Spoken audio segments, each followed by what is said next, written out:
go for it. Alright, so what you want to do is you want to core on off the area, getting a 360 around that building. Maybe, I don't know how many guys there were. You only had 4. So basically half of that group, 2 people, set up security around the place, watching the doors and watching the outside, attempting to anyways. And the rest of the group basically go in through the same door immediately. As soon as that door opens, you want to pour in there. Because real life and in the game, there's that trigger time. Like as soon as the door opens, there's always some sort of hesitation. So as soon as you open that door, both guys need to be on nut to butt on their asses, flowing into that doorway. And basically, one guy needs to go left, one guy needs to cover right, and that's how you do it. Just like that, you go in separate ways, and you should be able to eliminate the threat. And once the bottom floor is clear, you both flow up the stairs. One guy watching up the stairway, one guy watching kind of off to the side of it. And do the same thing at the top floor. Once you get up to the top floor, y'all split ways and clear through the room. Sounds good. Yeah.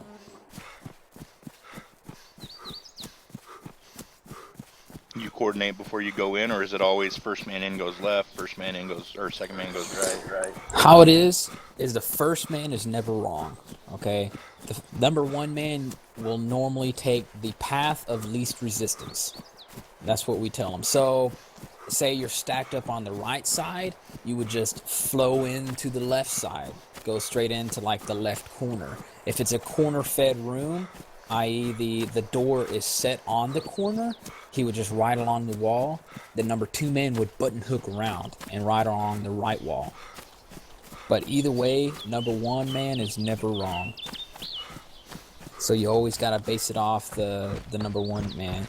The thing is that number 1 man can't hesitate. He can't go in, start flowing in left, and then like, oh shit, I want to go right, and turn. That fucks up the whole group. So everyone's got to be on the same page.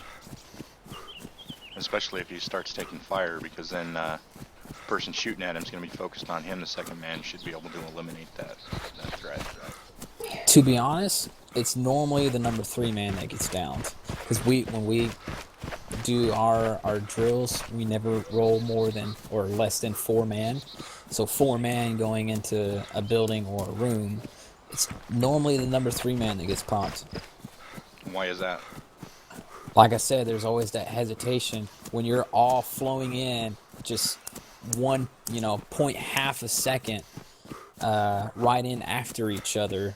It's just like a blink of an eye, and you see, 2, 3 guys already pouring in the room. It's fast. You want to hammer in that thing fast. As soon as that door opens, you're flowing through as a team. Everybody on each other's asses, flowing through in that room. And everyone's got their guns pointed in different directions, covering the whole room before you get inside. So basically, when you walk into a door, or when that door opens, there should already be at least 2 barrels inside that doorway. Copy that. So, now on a game, I understand like it'd be a little difficult, but what I've noticed with the game is that there's always lag. Even if you have the perfect connection, there's always lag. But the assaulting force will always win. Because, say, I open a door, I see him. I can already shoot him before he sees me open that door. Right. So, you can't just, like, open the door and then wait around, because now he knows you're there. Now he knows which door you're going to come through. If you open that door and you're flowing through, it's like, oh, fuck, they're already inside the room. So talk about the flow from the point to where you clear that first room into the next room. How much time are you spending in that first room before you start you know, going through into the doorways of the next room and so on. As Are soon you as setting up, or is it just like a room's clear and you're immediately moving? Who's the first yeah, man at that point? I mean, how's that work? the team leader, as soon as it is deemed clear, normally the team leader would sound off with 1 man up, and then it go 2 men up, 3 men up, 4 men up, room clear. Let's flow in the next.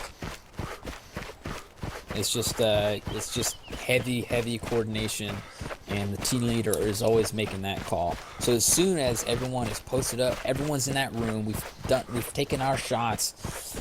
You know, we've already made it to our points. Like, God, I wish I could draw up a diagram. So with the 4 people going in a room, all right, say 1 man went left, 2 men went right.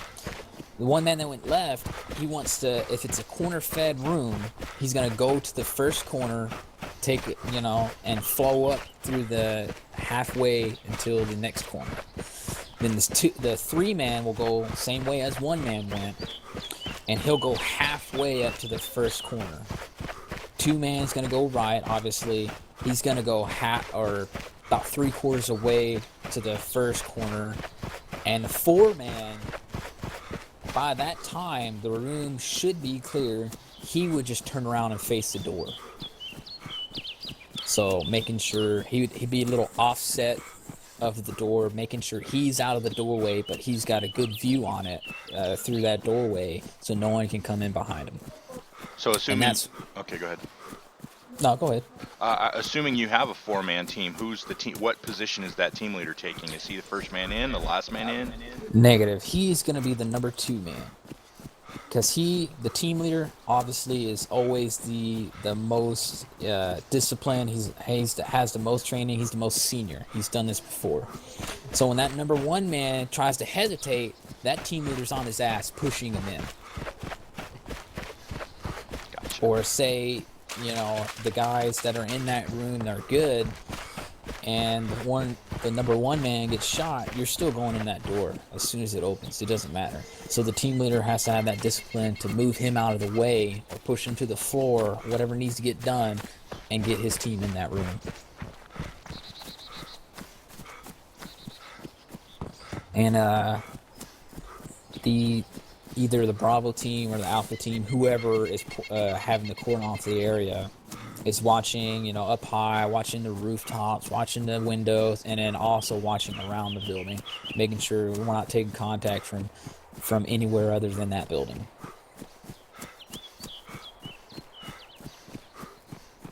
So I mean, you know, you can't just do it. Okay, yeah, I've done it one time. You know, I know how to do it. It's just, you got to do it over and over again, because there is a million things that could happen within a building. Because not all buildings are the same. Not all of them are built the same. Some have multiple rooms, a shitload of windows. You know, freaking closets. Especially in Iraq, those mud huts are built fucking crazy. You know. So you just got to keep on train on different types of buildings, different scenarios, different rooms. You know, it's just, Yeah, because even if every house is the same, not every enemy is. So Yep. every enemy's going to post up in a house a different way. They're going to protect a house a different way.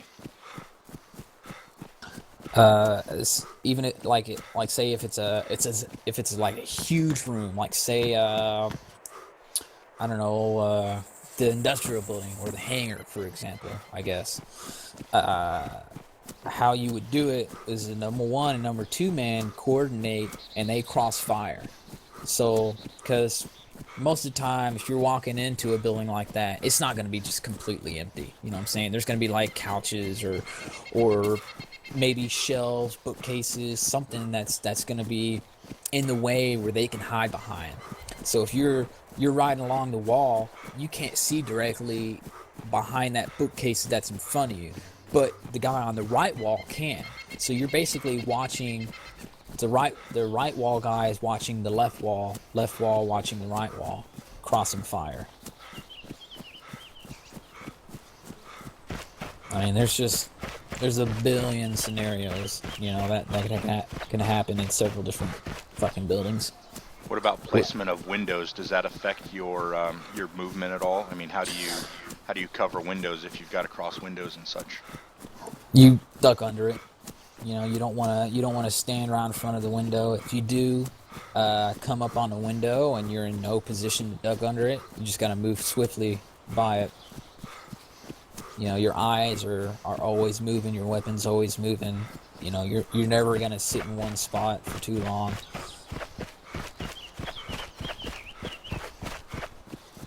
See, because when we're actually doing urban ops, we don't really take up like we'll set up like a casualty collection point CCP in some random building that we deemed cleared. You know, we'll throw like a chem light or mark it with chalk or something like that.